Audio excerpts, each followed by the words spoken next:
Ayan po mga kababayan, container mga puno, puno ng kawayan, sobra grabe.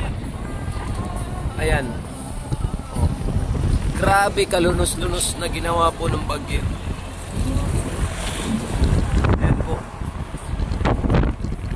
Ito po, supposedly, ano yan, forest, mga malulusog na puno ng kahoy, puno ng nyug. Pero ayan niyurakan ng bagyo. Yung truck po, kita nyo yung truck tumagilid. Sobrang ano na yan, sobrang imposible.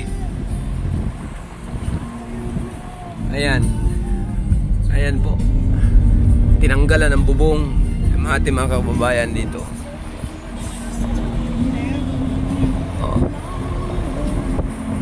Grabe. Kita nyo po ang paaralan. Kita nyo po, paaralan wala, winalis, winala ng bagyo. Grabe. Ito talaga yung